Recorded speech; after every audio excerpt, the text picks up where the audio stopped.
Hello and welcome to today's live technical analysis. We're going to be starting off with the euro. As you can see, the euro was moving in an upwards moving channel, and one could say it is still continuing in this upwards moving direction. Yet, the upwards moving channel that we had placed is now invalid.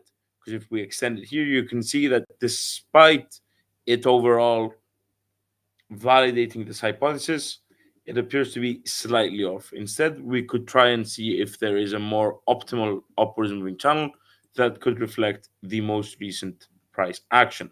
Such one theory could be this, but it would only have been one touch with the upper bound. As such, we remove this. We could keep our old upwards moving channel, and one could say that this was potentially a correction, or it fell out of the range and then came back in, but it's not that valid as it used to be. As such, I'd opt for me to remove it entirely. So let's just remove this and replace it with an upwards moving channel.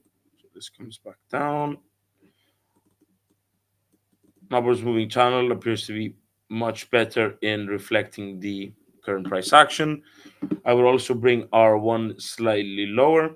So in theory, this could be an ascending triangle. You have two tops, accumulation, and then we might see a breakout. It's around two-thirds of the way. So if a breakout does occur, I would expect it to happen potentially in today's trading session. Most recent resistance is at this level here. As a matter of fact, we could just bring it to the most recent high, or we could simply opt for this old level, coinciding with this wick here at 1.0810, as we had it before, so we can keep our resistance and support levels relatively the same.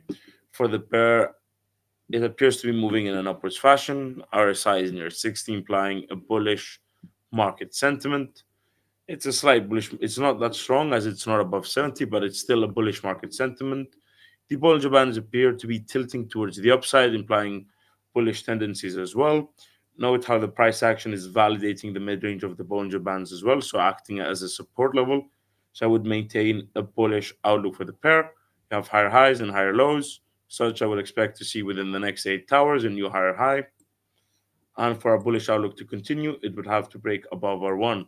However, for support, we could bring S1 to this recent higher low at 1.0730. So this would be my new S1, so reflecting the most recent price action, and data would allow us for us to place our support level at a slightly higher level. So 1.0730.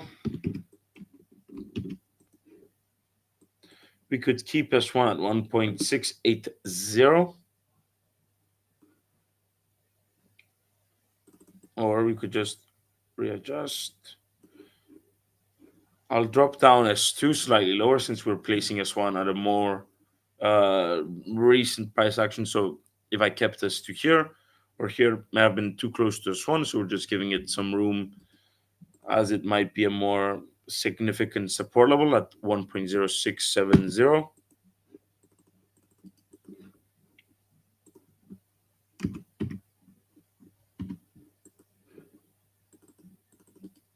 And then this becomes S1. We can keep S3 as it was previously.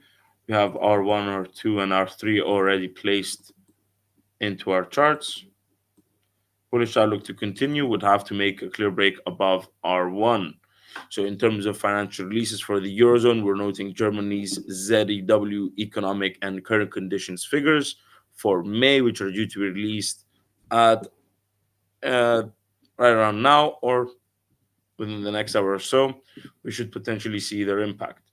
Now, if they were released now, I'd say that they may have come in better than expected or as expected. They were expected to improve by economists, which could imply From the consumer aspect, that the confidence in the Germany's economy and the current conditions surrounding Germany appear to have improved from last month, which could provide support for the euro.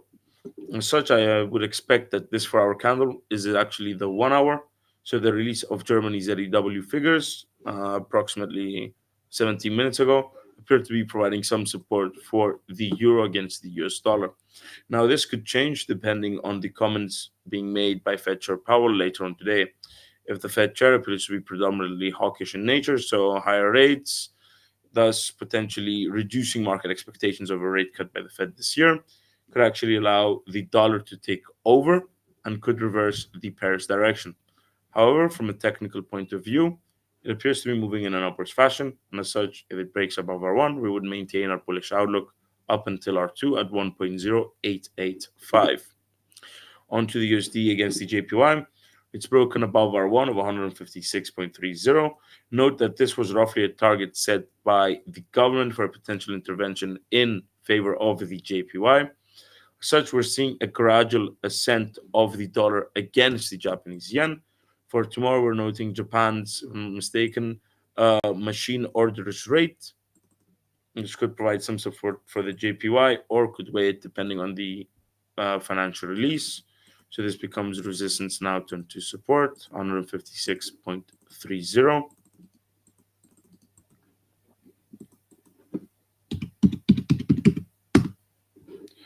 For this week, we would be noting the inflation data from the US. So that's in tomorrow's American session. We will be going over the different possibilities in tomorrow's live as well. Such, we're not going to be placing that much of a focus on the release of the US CPI rates today and would rather emphasize them tomorrow as they might be more prudent and closer to the release. So in terms of the USD JPY, if you look at the technicals, the RSI is at 66, so implying a strong bullish market sentiment. One could say there is also an upwards moving trend line. Bulge bands appear to be slightly widening, which could also imply an increase in market volatility.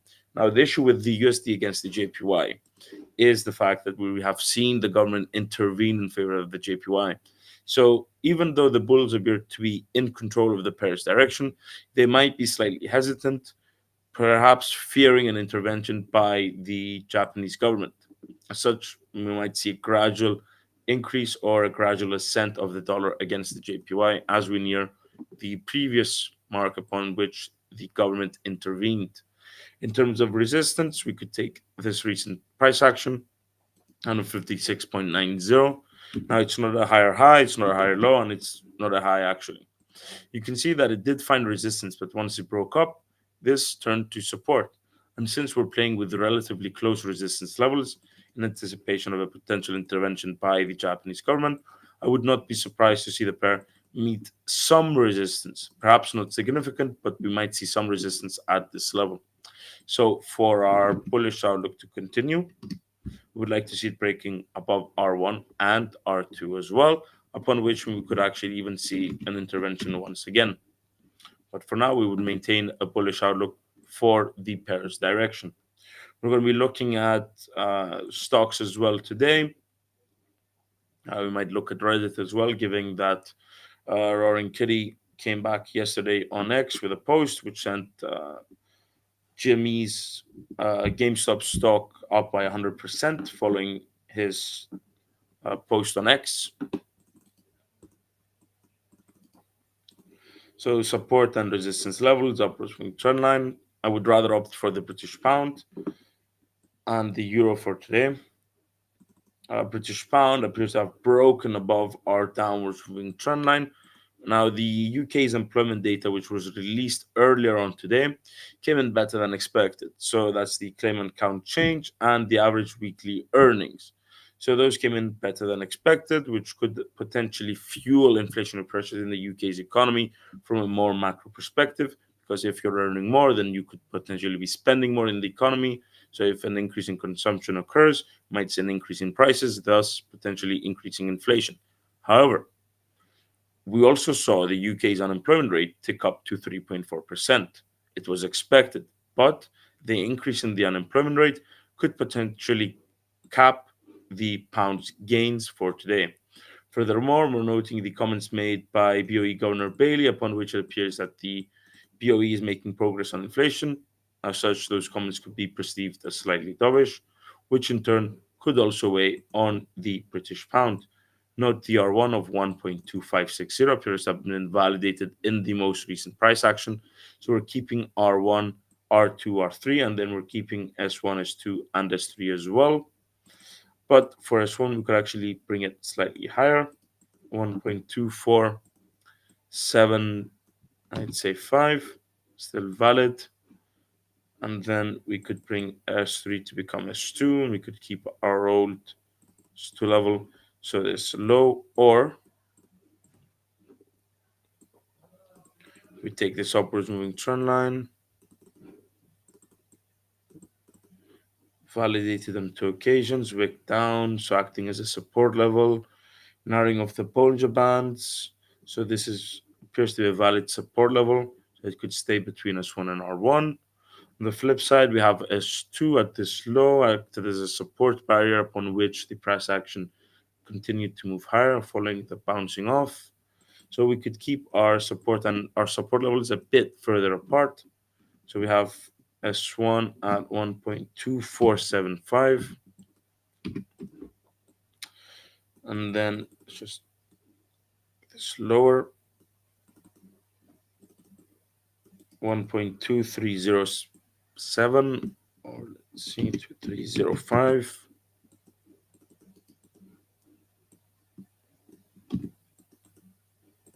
0.2305, and then we can keep S3 1.2180.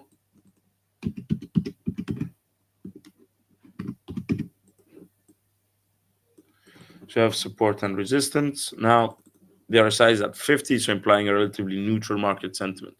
So I'm seeing two scenarios for cable. Either it stays between S1 and R1, which appears to be the case. So the Bollinger Bands appear to have narrowed. The RSI is at 50, so you have some technical indicators implying that the market is undecided as to which direction the pair should take next. So I would maintain a sideways bias for today between S1 and R1. But if it does manage to break above R1, then I would switch for a bullish outlook based on that we also have an upwards moving trend line. So if we're looking at the next 4 to 8 hours for a sideways bias, I would like to see price action break below the upwards moving trend line and stay between S1 and R1.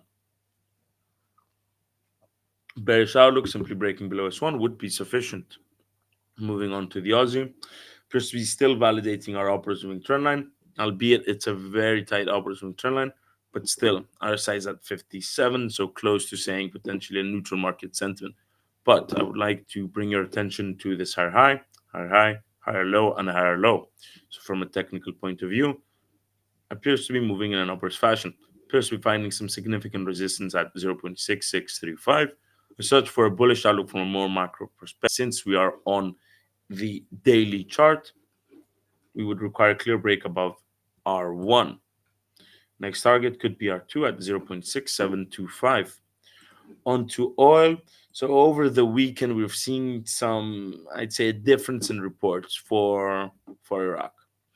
Iraq appears to be uncertain as to whether or not they're going to be continuing with OPEC's voluntary oil production cuts. So we had two statements. One upon which it emerged that Iraq may not be fulfilling their agreement, and then the second from the Iraqi oil ministry, upon which they said they're going to continue with the voluntary oil production cuts. Now, there is a bit of an issue, and one is, are they agreeing to maintaining the current level of production cuts, or were they referring to future extended production cuts upon which they would disagree? Now, that appears to have caused some uncertainty within the oil markets. Such may have weighed on oil's price, so WTI crude appears to be moving in a relatively sideways fashion. We're noting the instability and the uncertainty surrounding those statements released over the weekend. Support could now be at 77.15 based on the most recent price action as well. Would be ignoring this. This appears to be more significant. Maintaining a sideways bias for oil's direction, staying between S1 and R1, narrowing off the Bollinger Bands as well. We could even drop down R1 to this recent price action at 79.50, coinciding beautifully with round figures. Then we would drop down R2, reflecting this recent price action here. Note the price action downwards moving trend line, found support, managed to break below at this bearish candle, came back up, found resistance. So potentially being a valid resistance level. Yet it's a bit close to R1. So I would take this resistance level with a bit of caution. R1 79.50, 81.10 for R2, 82.08 for R3, R1, R2, R3. Support can stay the same around 75.90, though I'd rather bring S2 slightly higher. 74.45. Broke down, resistance broke up, acted as support on numerous occasions, so appears to be a valid support level.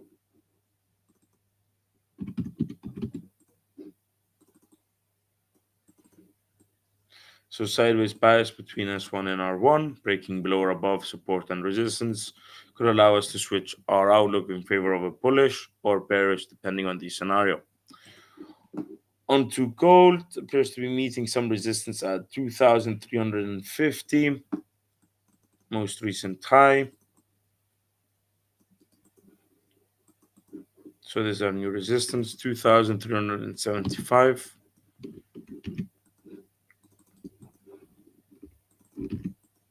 Appears to be picking up some momentum, yet RSI is at 55, so still relatively undecided. However, we could also draw an upwards moving trend line. So you need two touches for it to be formed, and then a third for it to be validated. Because that we do have an upwards moving trend line, but I would like to see it come back down and then move higher, forming a new higher high. This could be a new higher high and a new higher low. If it breaks below, might staying sideways between S1 and R1. But if it does manage to break above R1, we could maintain a bullish outlook. For now, relatively sideways between S1 and R1. And yes, I am aware that the difference and the distance between S1 and R1 is significant. But if you look at the price action and if you know what we have in the next coming days, it might be best to keep a bit of a distance between your support and resistance levels, as we do have the US CPI rates tomorrow. On to US equities, Nasdaq, S&P 500, and the Dow Jones 30.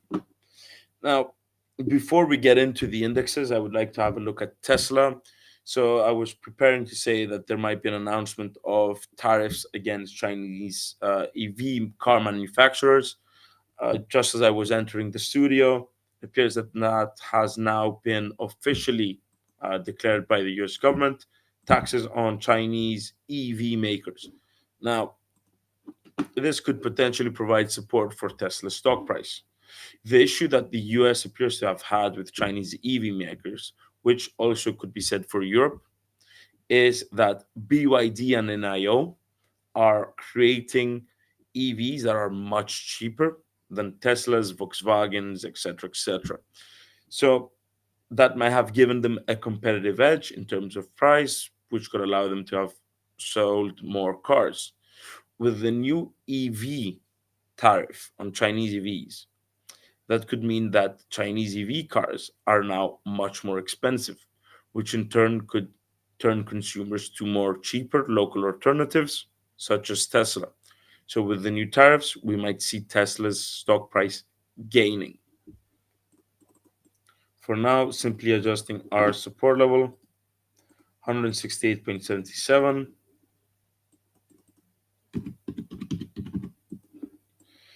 S2, S3 remain the same. Resistance could be dropped slightly lower. 196.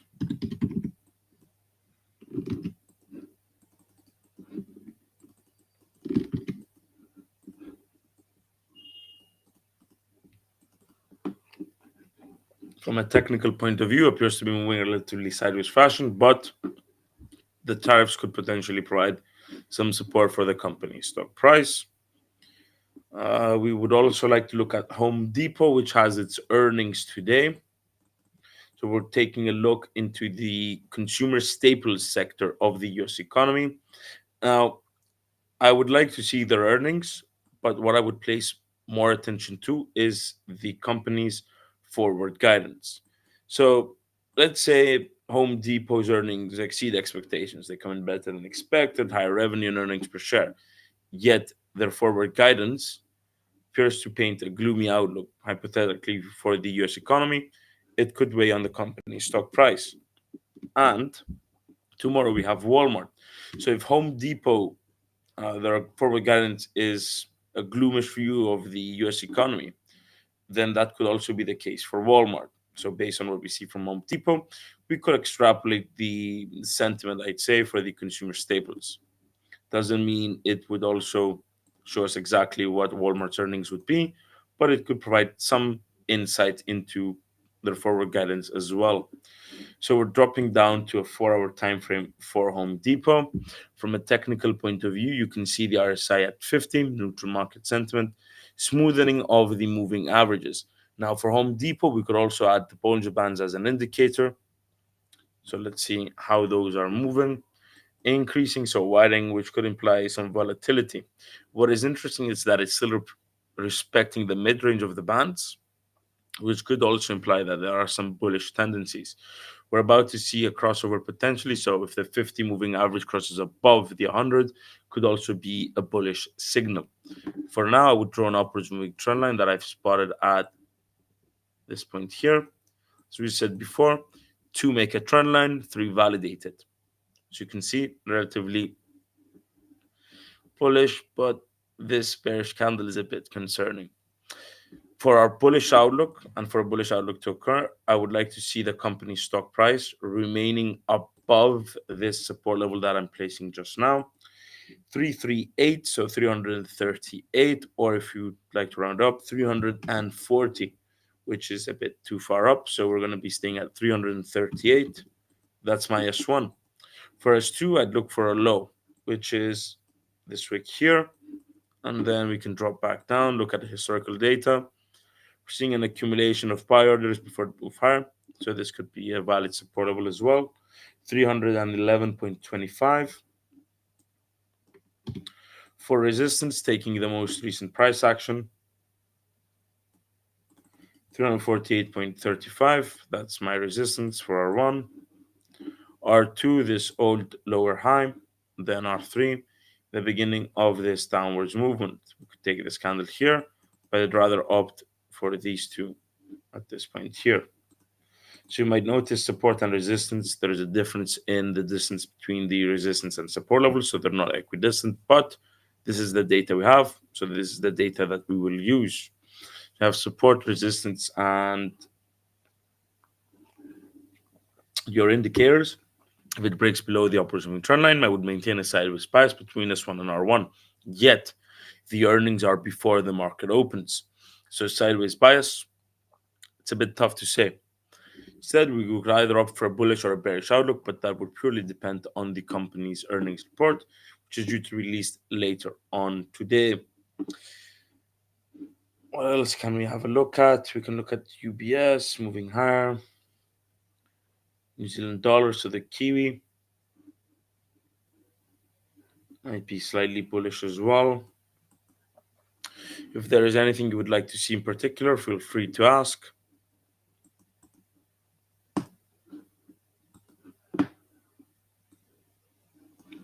If we're looking at the Dow Jones 30,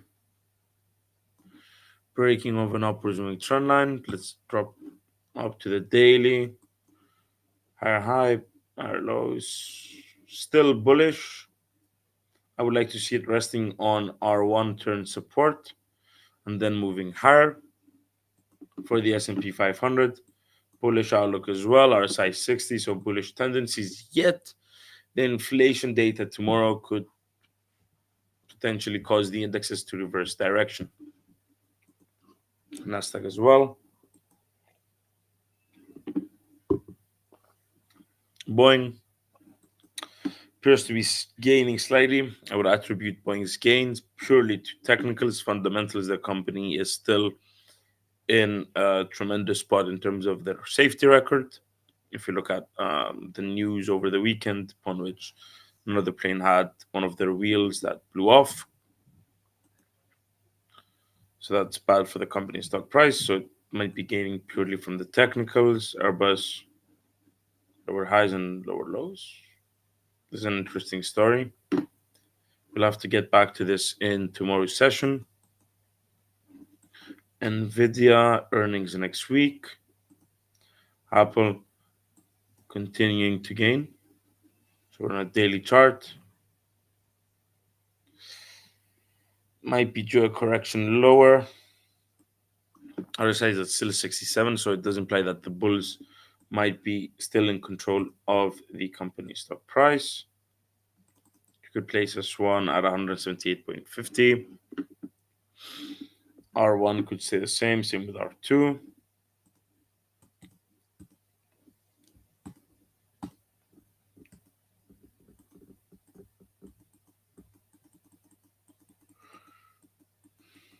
Let's see. JP Morgan.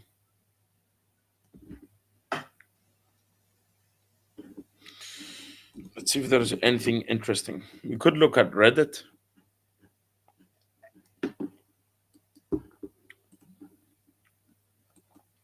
So the reason why we might be looking at Reddit is the individual I mentioned at the beginning of the live technical analysis.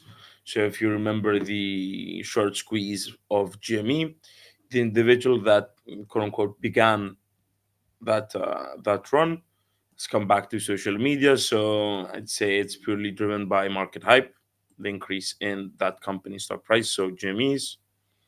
But since it was posted on Reddit, so if you know the story, essentially the individual was posting on Reddit, which led to a large influx of retail investors buying up the stock of GME, which resulted in sort of a short squeeze of Ken Griffin's little securities. So Reddit might also benefit purely from the narrative. RSI is above 74, so implying a strong bullish market sentiment. From the daily point of view, this could be our support level 55.60, 49.45 for S2. If you're looking for S3, I take this low, 54.37. For resistance, we'll take this wick.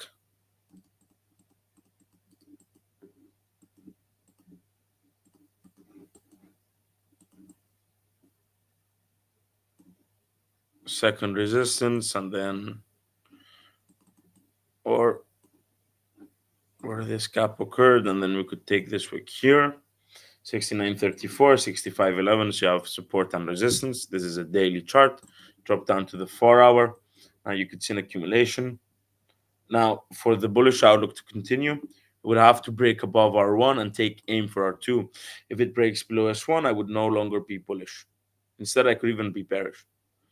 But if it stays and validates S1, you might see continuation of the upwards momentum gained by the company stock price during yesterday's trading session. Look at the daily. Might be benefiting from the, I'd say, hype in the market. So this is a 1 hour chart. If we drop down to the 30-minute time frame, accumulation, would like to see it breaking above R1 for it to continue. Otherwise, could be sideways or bearish. 4 hours at 74, dailies at 64. Still appears the bulls are in control of the company stock price. What else could we have a look at as one final one? BP, the merger for BP of American Petroleum, if I'm not mistaken, or Anglo American, excuse me, appears to not have occurred, so it's falling through. Could benefit BP's stock price, which means they have more cash reserves, optimal for the stock price and investors. Being above the mid range of the Bollinger Bands would no longer be bearish.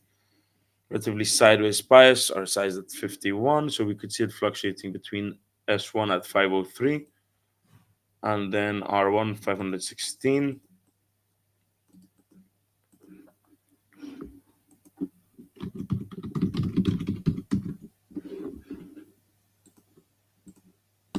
So 490.83 as S2, 503, which was resistance at R2, which turned to support, 516 for R1.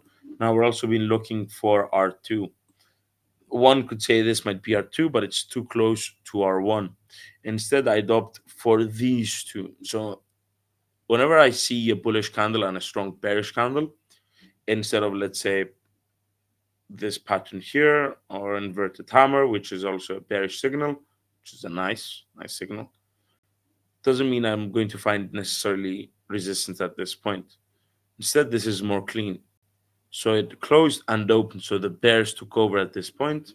So that for me is more of a resistance level at this whole time, 593.50 for R3. So we've got R1, R2, R3. We could also readjust our support levels, bringing S3 at a higher point. This one here, so came down, moved up. So we have S1, S3.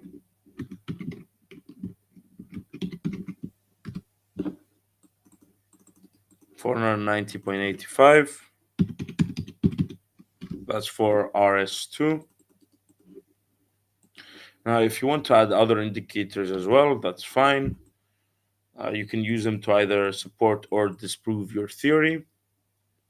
The issue, though, with using, I'd say, personally more than three is that the line might get blurred at some point. I'd stick to a few that I'm familiar with and use frequently. And then, yes, but you can use others to disprove that theory. And then 516 point, I'd say 90.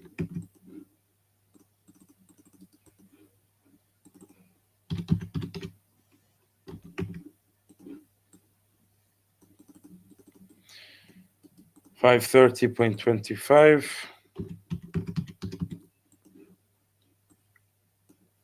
539.50.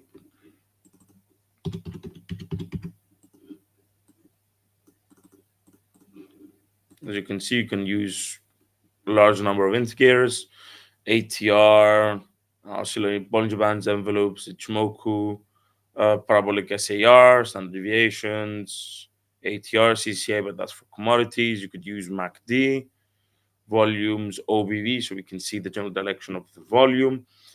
Appears to be moving up, so appears to be supporting the hypothesis that it might be moving in upwards direction. So OBV higher high would further support bullish outlook. Stays, doesn't make a new higher high, could move sideways as well, could be validated by the indicator as well. Bill Williams, depends. You can use a large number of indicators, etc., to support your theory, or once again, disprove your theory. And with that, I think that does it for today. Thank you for watching, and I'll see you tomorrow for an in-depth analysis of the CPI rates. We'll review Home Depot's earnings, which are due to be released today. We'll see what Fitcher Powell states later on today. As such, we'll do a small recap in tomorrow's session, followed by technical analysis and prep for the CPI rates for the US, discuss their implications, potential outcomes, and then potential technical analysis as well. So once again, thank you for watching, and I'll see you tomorrow.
Okay, thanks for waiting, everyone. Let's go ahead and get started.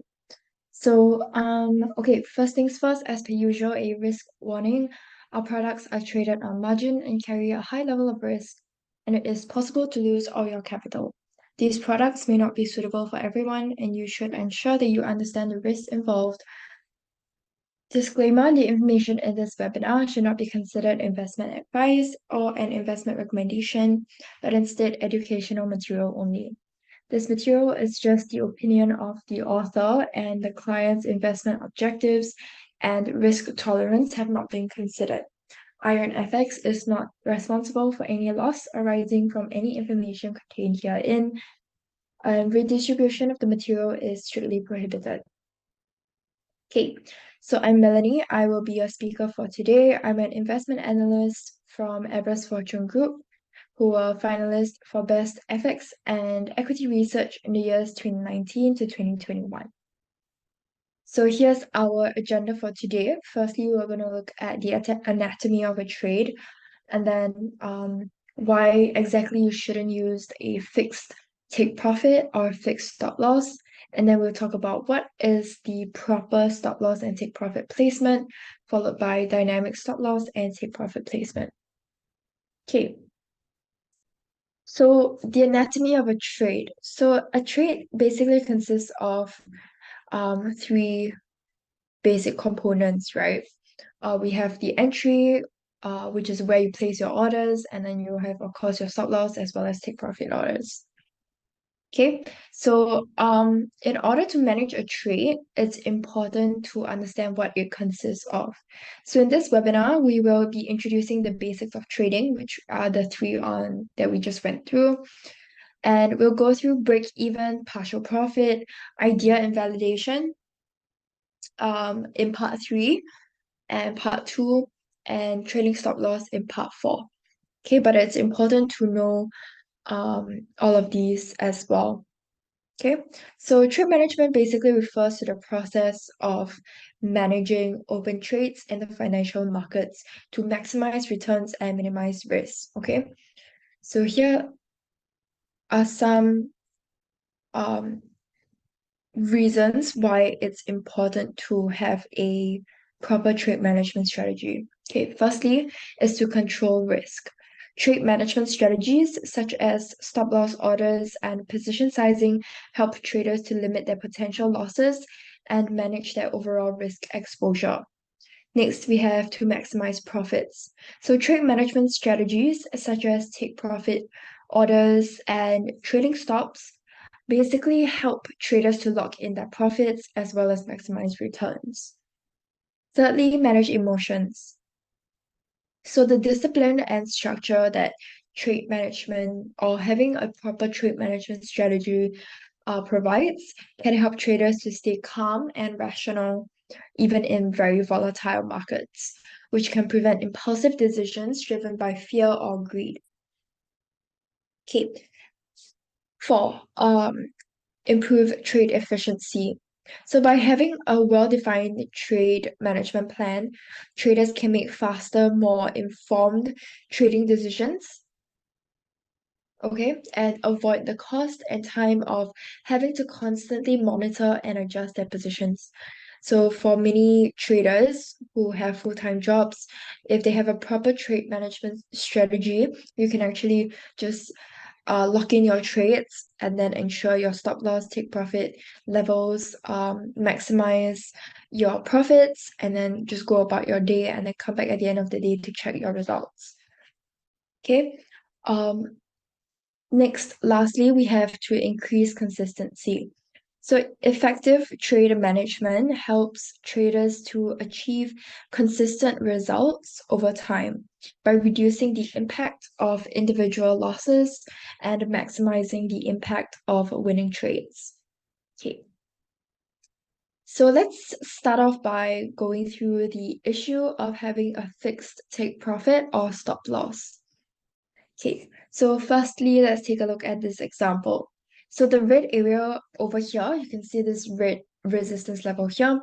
So this shows us a strong resistance area since we have two swing highs or we can see that price has reacted off this area twice. Okay, and it aligns with this red area that we've highlighted. So if our trading strategy requires us to have a fixed take profit of 100 pips, okay, look at our point two, take profit of 100 pips. This would place the target beyond this strong resistance area.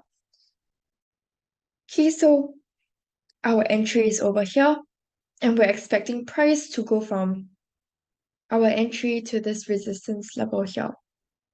Okay, and this is how it plays out. Price shot up, right? So our target profit was at this resistance level, and price did shoot up as we expected, but it missed our take profit target by a couple of pips, and then it reversed back down to our entry. And the reason for this is because price often reverses off of big areas of resistance and support. So if you have a confluence area like this, often supported by, I mean, it would be better to support it with Fibonacci levels, pivot points, whichever levels you prefer. Yeah, but if you have a confluence area, it tends to attract price, but you would also see price reversing off of these big areas of resistance or support. Okay. Now, in an alternative scenario, if we had placed our take profit before the key resistance area, we would have gotten a profitable trade. So if we had placed it slightly below, okay, we would have caught price before it reversed.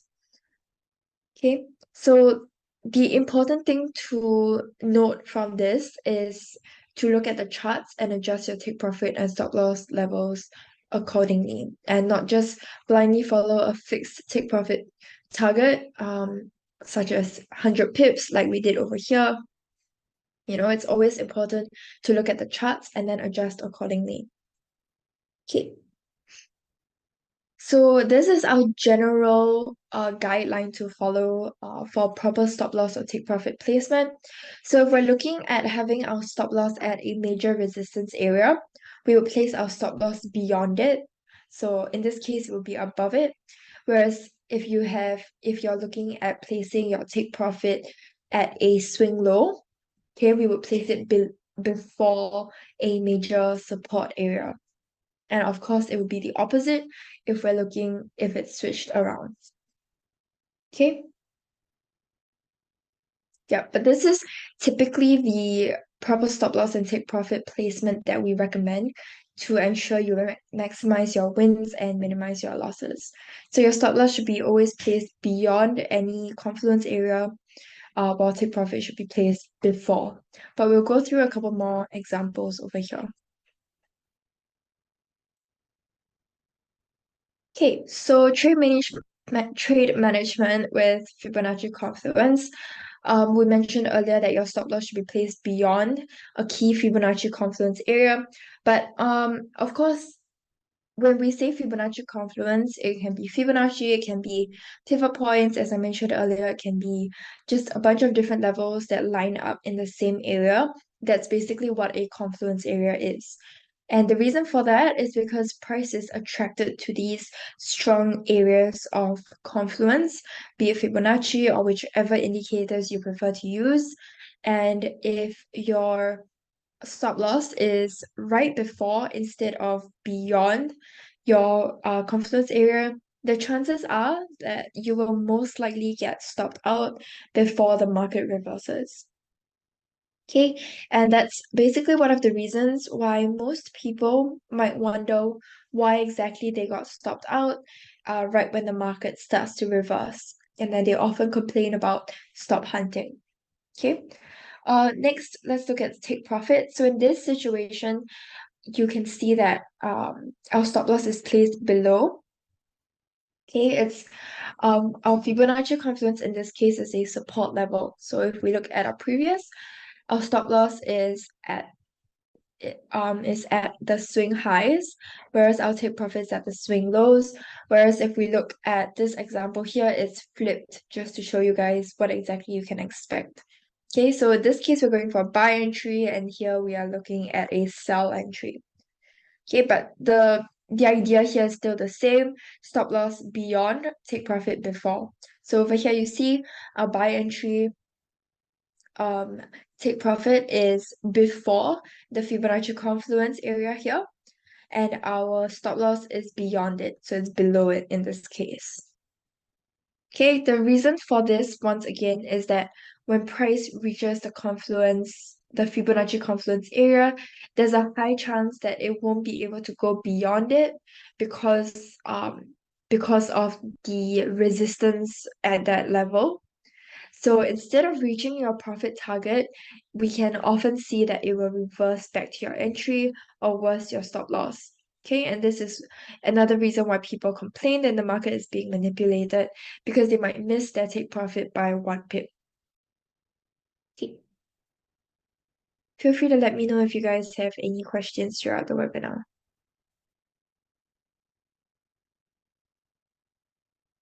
Okay, all good. Let's move on. So in this example, we are looking at why you shouldn't have a fixed stop loss. So here we have a support level with two swing lows in line with one another. So you can see here, one swing low here and one swing low here. So this gives us a really nice support level. And we can see that price has bounced off of this support level, okay? And we are expecting price to continue to rise to the swing high resistance over here. Okay, so our stop loss of 100 pips is fixed at the 1894.75 level at the support level over here. Okay, this yellow highlighted area here. Okay, and price goes down instead, touches the stop loss, and perfectly bounces off from the support. Okay, so your stop loss is here. Remember, as our previous slide, stop loss is here, and we're going in for a buy, thinking that price will go all the way up to our resistance over here at 1931.43. Okay, but instead it reverses and it bounces off our stop loss. Okay, so the reason for this once again is that price tends to get attracted to key levels of support, especially since in this case we see price reacting off of it twice already in the recent past. So we can likely expect it to bounce off of this level again before shooting back up, which is one of the reasons why what we should have done instead was to place our stop loss, so this yellow area, slightly beyond the key level so that we are not stopped out at the support, as prices tend to be attracted to key levels of support and bounce off of them.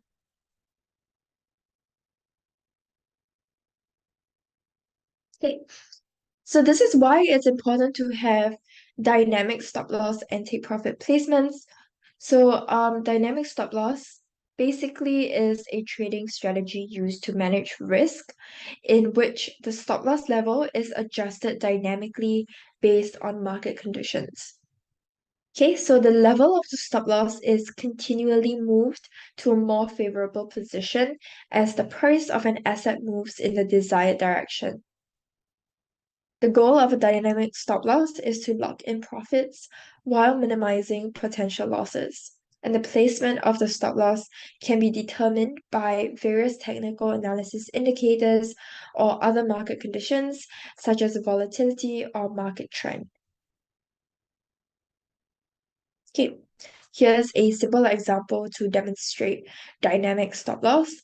Price has bounced off nicely off of this support level of the 86.721, as we see here. Okay, and we're expecting it to reverse off of our entry here, 87.819, in line with this 100% Fibonacci projection level. Okay, so we see price testing this entry level that's in line with the 100% Fibonacci projection. Okay, and we also see that we have a stop loss level at this swing high here, but we're placing it slightly beyond it in line with the minus 27.2% Fibonacci expansion, as well as another 61.8% Fibonacci projection. Okay. Yeah, if you're wondering what these Fibonacci techniques are, feel free to let me know in the chat. We basically go through the different Fibonacci techniques in our Fibonacci series. But if you've missed that, I don't mind going through it um, a little bit after our slides when we're going through some charts. Okay. Yeah, so price is currently testing our entry level and we're expecting it to drop back down to our take profit at the 86.721. Okay, so as we mentioned earlier, our stop loss was placed below, but of course, instead, it should be placed beyond the major Fibonacci confluence area. Okay, and we will show you why in our next slide here. So you can see if we had placed our stop loss exactly at this Fibonacci confluence area, we would have been stopped out. You can see it touched on the Fibonacci confluence area perfectly and before reversing off of it back down to our entry. Okay, so if we had placed it here, we would have gotten stopped out. And once again, the reason is because price is often attracted to such strong areas of support or resistance before reversing off of these areas. Okay, so price reversed perfectly off our confluence area and hit it back down towards our take profit. Okay, so now let's look at another example.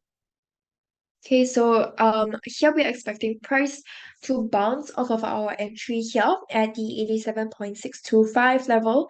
And this is a pullback retracement, pullback resistance that's in line with a 78.6% Fibonacci retracement. Okay, what a pullback resistance basically means, I think we'll go through this in a little bit, maybe not. Yeah, maybe not. But a pullback resistance basically is when price has retraced this level. So we have a swing low here, right?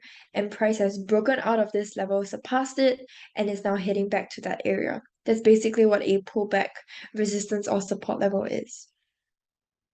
Okay, so we're expecting price to reverse off of this level, this entry level here, and our take profit is at the um, swing low support at the 84.668 level. Okay, meanwhile, our stop loss is at the swing high resistance over here at 88.533.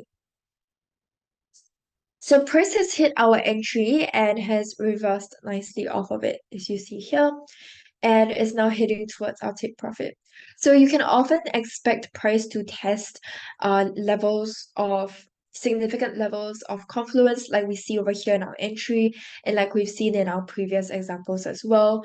You can often see price testing the level before reversing off of it. Okay, so that's the reason why we say that it's important to have a good trade management strategy so that when you encounter these kind of issues, not really issues, but like situations, then you won't get so emotional and want to change your stop loss or take profit levels or change your trade because then you can believe or you can trust in your trade that it will eventually work out in your favor. And if it doesn't, you have dynamic stop loss techniques to help you to minimize your losses. Okay, so dynamic take profit placement here. Our take profit is in line with a 78.6% Fibonacci projection. This is wrong. It should be projection instead because we have 3 points and we are using kind of like a flash shape over here, or like a lightning bolt shape. Okay, and our 78.6 is in line with our take profit. Okay, so then we can see that price worked out just exactly as how we expected it to and touched our take profit before reversing off of it. Okay, so we just managed to catch this trade over here before it reversed off of it. And you can see it's a good thing that we placed our take profit slightly above this 78.6 level and also above the swing low so that we were able to catch this before it reversed off the take profit and headed up to our stop loss. Okay.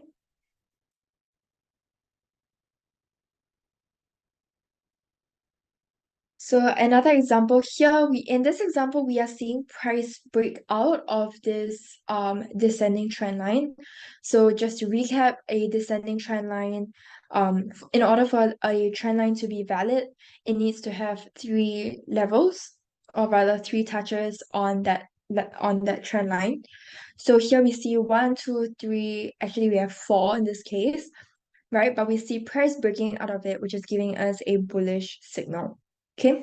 And so our entry level is placed at this overlap. And basically what an overlap level is when the bulls as well as bears are respecting that area. In other words, you see the swing lows and swing highs respecting that area. Okay, making it a pretty significant area. So here we have our entry level as an overlap resistance, okay, and our stop loss, it is just at this swing low here. And you can see our take profit is in line with a minus 27.2% Fibonacci expansion, 127.2% Fibonacci extension. I think it's also in line with a 78.6% Fibonacci projection.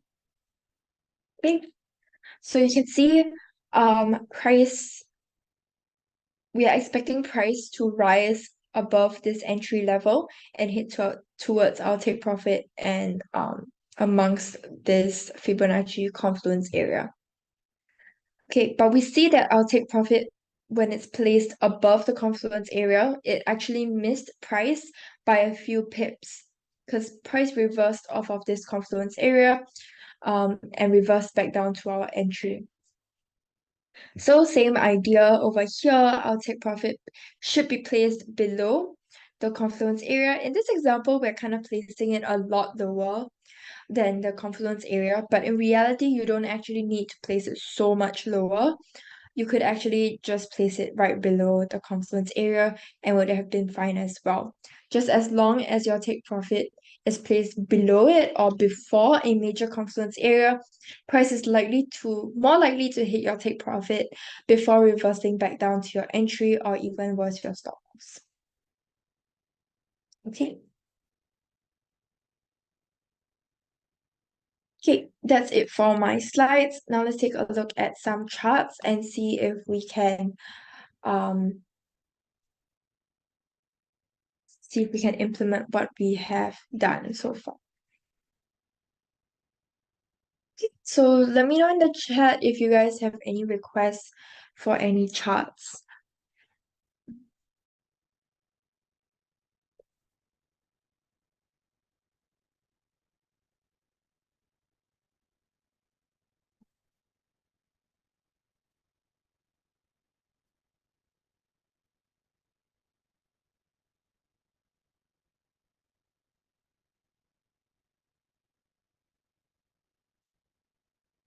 Okay, okay, let me just connect them.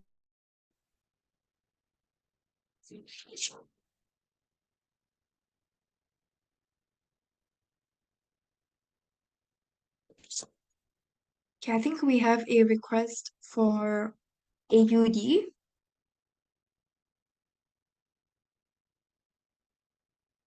Yeah, okay, we'll definitely go through that.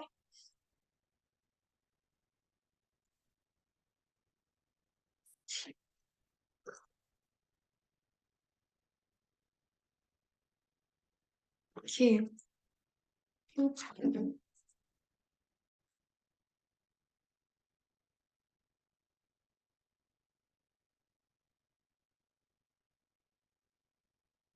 Okay. So I typically like to start off by looking at the higher time frames. Wait, can you guys see my charts? Yes, okay.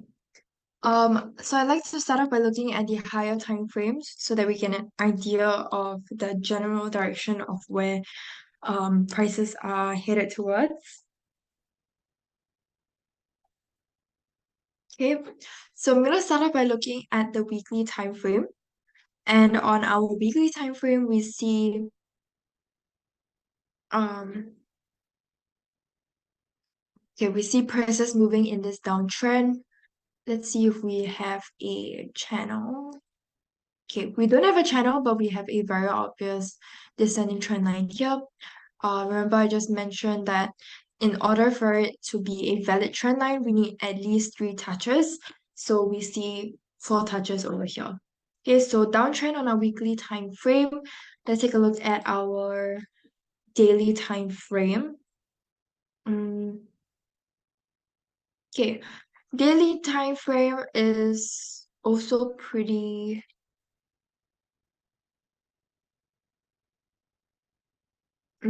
yeah, price is moving in this descending trend channel as well.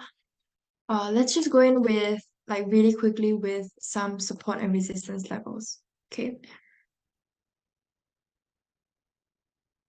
Okay, here's my first resistance. Um, yeah, first resistance. And then my first support is just gonna be here.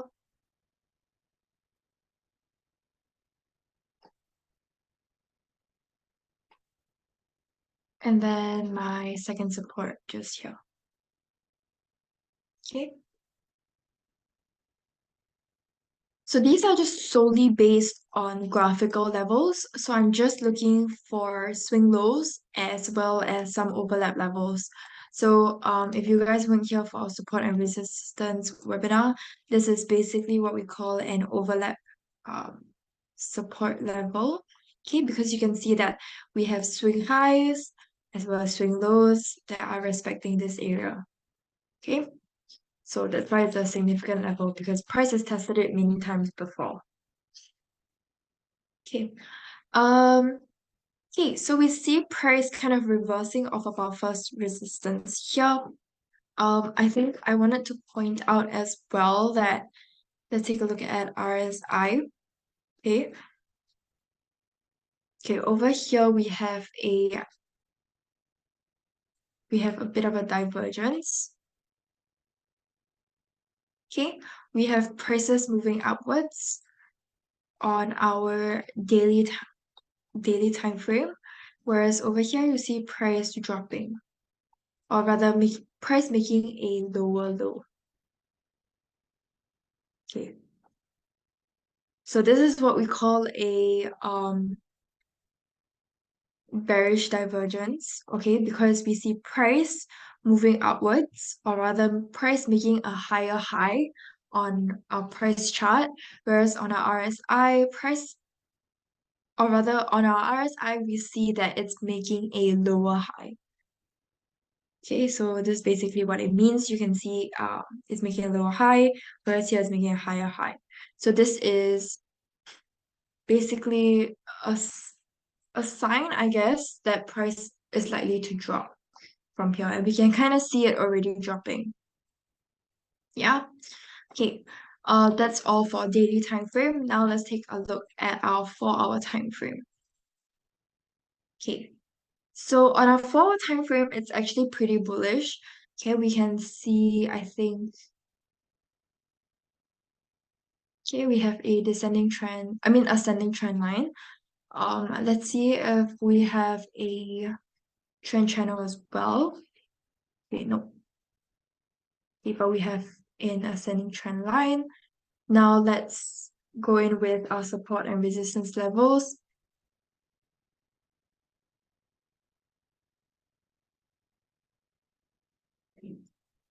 Okay, here is my first resistance.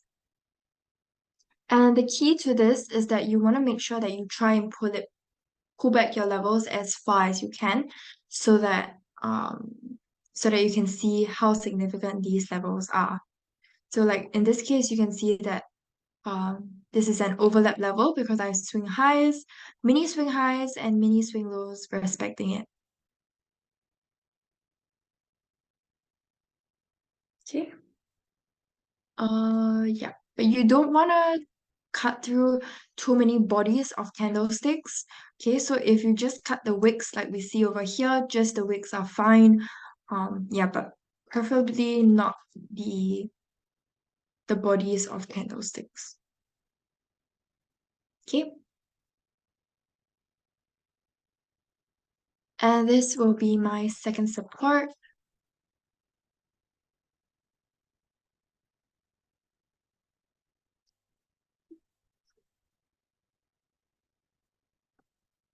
Okay.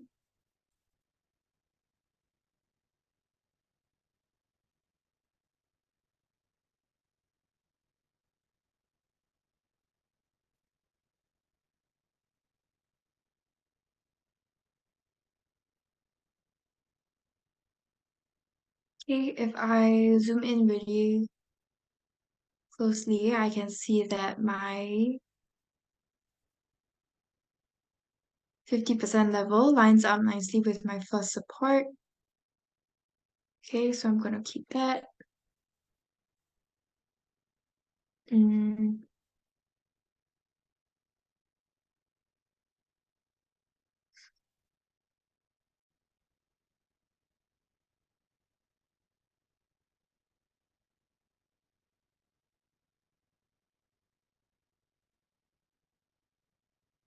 yeah, I'm looking for a projection here.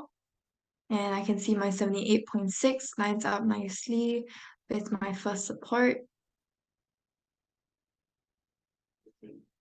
Okay, now I'm looking for an expansion. I think I think we will have an expansion here, or maybe not. Mm,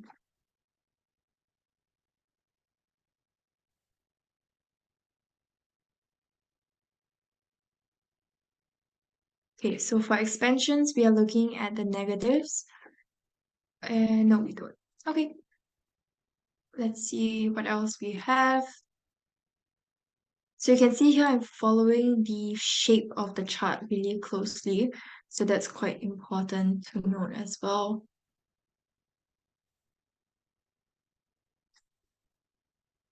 Okay, my 61.8 also lines up with my first resistance.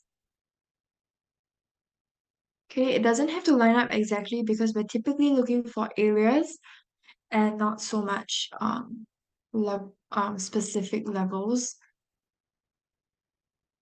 Okay, so as long as they are like kind of near the area, that's fine.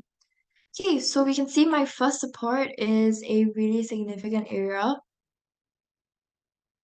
Okay, because I have this overlap support level as well as a 50% and 61.8% um Fibonacci area, confluence area.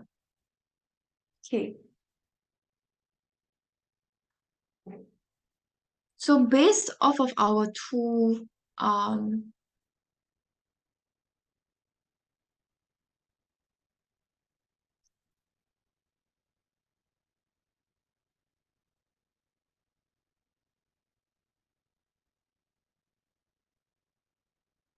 let me just see if we have a trend channel here.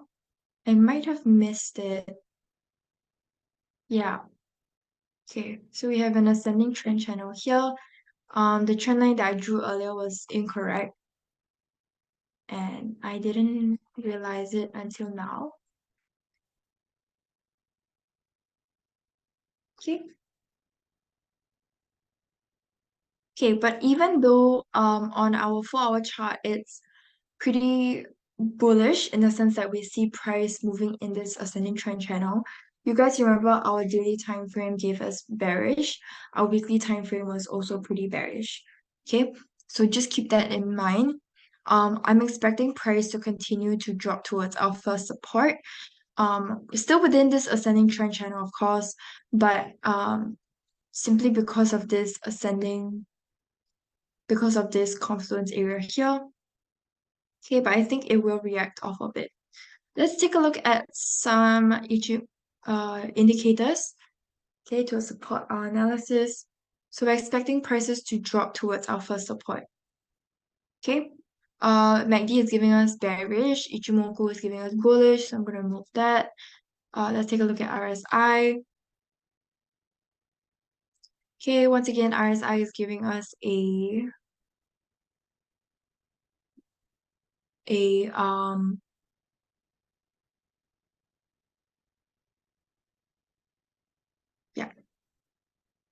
yeah, a bearish divergence. Okay, you see price making a higher low, higher high over here. Okay, price is making a higher high, whereas on our RSI, it is making a lower high. Okay, let me know if that's confusing. I'm not sure if I explained that clearly. Okay, but basically what we are looking at is this highs. Okay, so you see this high as well as basically like the peak of the chart. Okay, we see that over here at the um same area that we're looking at, right? That I've highlighted with the vertical lines. The peaks are higher on the chart, whereas on our price chart, whereas on our RSI chart, it's our peaks are lower. That's just basically what it means. Okay. Yeah, so that's our bearish divergence here, giving us a bearish signal.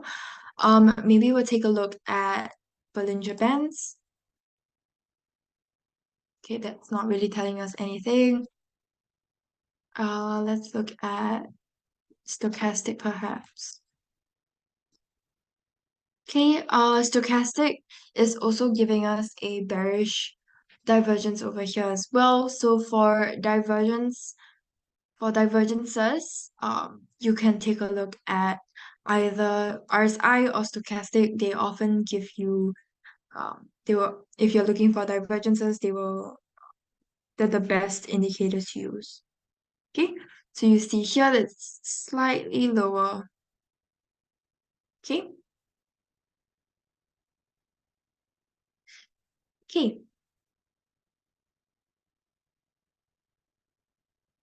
So once again, just to like wrap up, I'm expecting it to drop here towards our first support.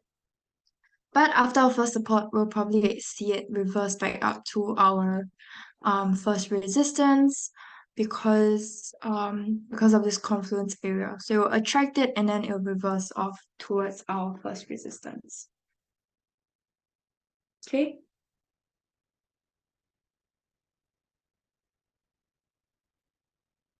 Okay, I think we have another request for gold.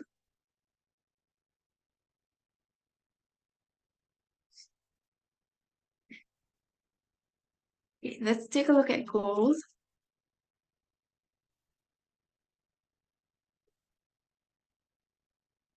Okay. Same thing, I'm gonna start off by looking at our higher time frames first. And on our higher time frames, we kind of see an uptrend, okay? On our daily time frame, we also see an uptrend. Let's see if we have a channel here. Mm, probably not, okay? But you can see it's a definite uptrend here. Okay, and on our 4 hour time frame, it's also pretty bullish. Okay, so we typically will recommend to trade according to the trends. So just follow the trends unless you're using an indicator and it tells you that there is going to be a reverse in trend, and those yeah, then of course you can go in with you can go the opposite, follow the opposite of the trend in that situation. Okay. So firstly here, this is going to be my first resistance. Okay.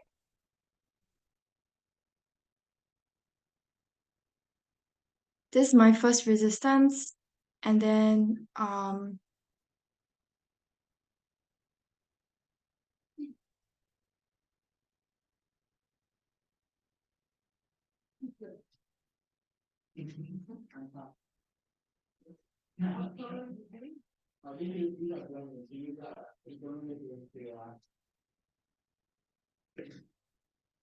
Okay, I think I will place my first support over here.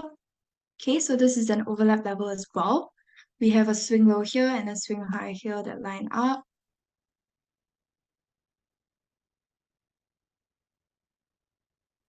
Okay, and then let's see.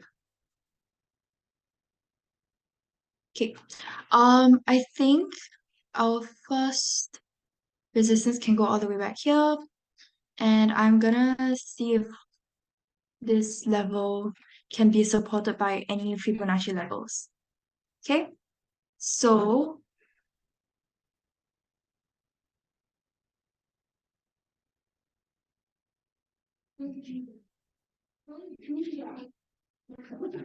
I'm looking for our projection here.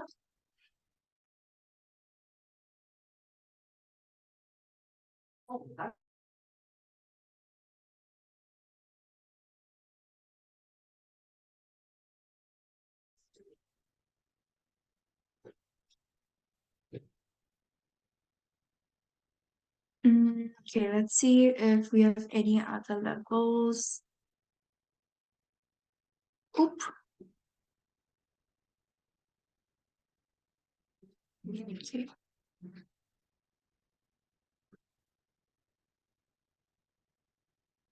Okay, I can see this 161.8 lines up with my first support. And here we're using a Fibonacci extension, okay, which is in the hundreds.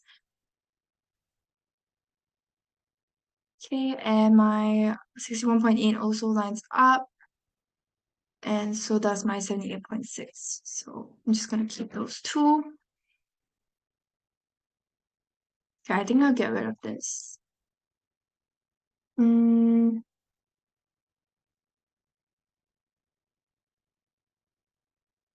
okay, I think that's all the levels that we have.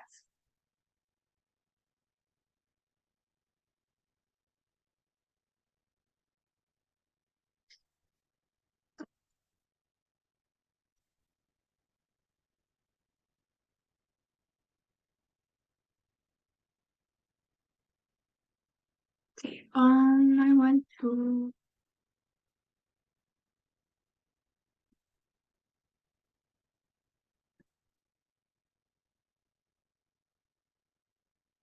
Okay, my 161.8 kind of lines up with my second resistance as well. Okay, so I'm just gonna highlight it because it's also in line with a 78.6.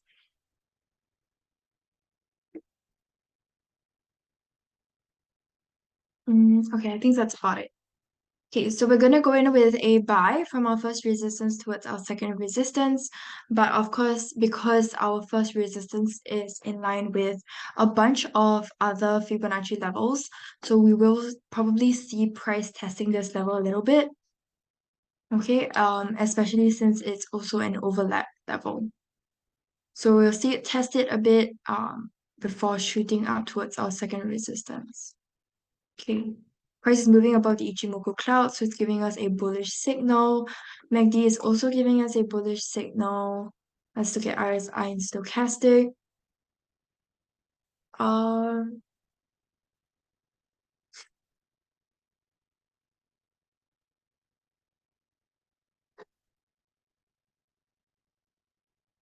these aren't really telling us much. Let's take a look at our moving averages. Okay, price is moving above both of our moving averages. So that's a good sign. It's bullish. And we can see on our Bollinger, price is moving above the upper band. So it's also giving us a bullish signal. There's a lot of upward pressure here as we see from our other time frames as well as our indicators here. So we can expect it to continue to push towards our second resistance. Okay. Okay. Do you guys have any questions or anything else you'd like me to go through?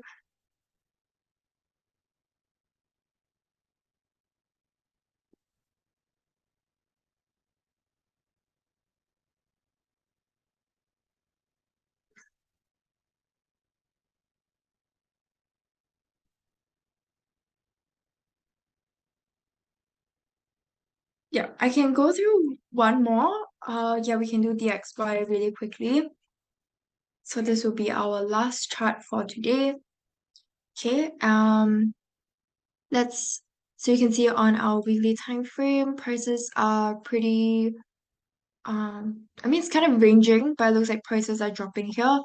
And our daily time frame also makes it look like it's kind of dropping.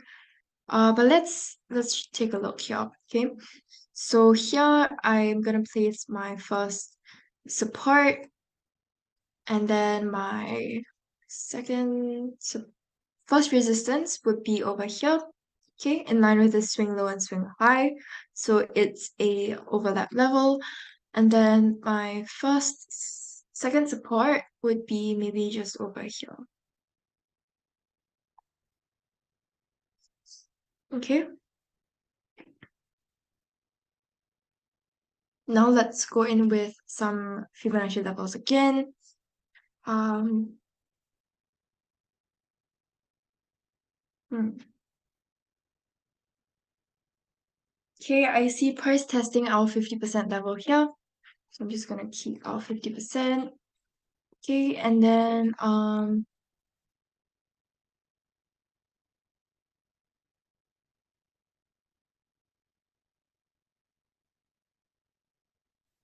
mm, here we kind of see this 78.6 lining up nicely with our first support. I think this 61.8 is a bit too far. Okay. Okay, and then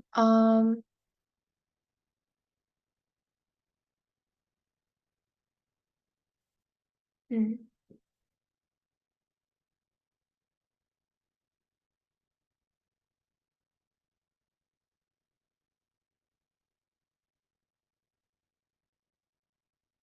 okay, I think that's all the levels we have. But we see this confluence area here. Okay, so we can expect some resistance off here, which you see is already happening here. Okay, so we're expecting prices to shoot up from this level here. Let's look at some indicators. Okay, okay, okay, it's pretty bearish on both MACD and Ichimoku. Let's look at, okay, pretty bearish as well.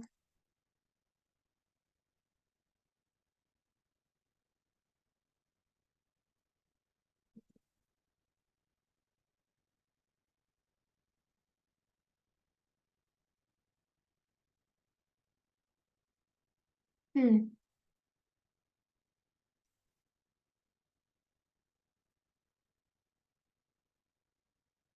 Okay, maybe,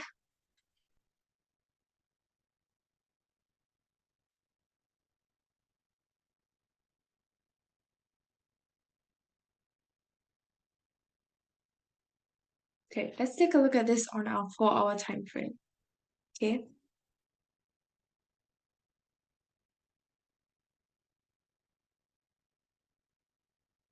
yeah, so on our 4-hour time frame, we definitely see prices kind of reacting off of our first support as well. So yeah, we can definitely still expect prices to continue to increase towards our first resistance. Okay.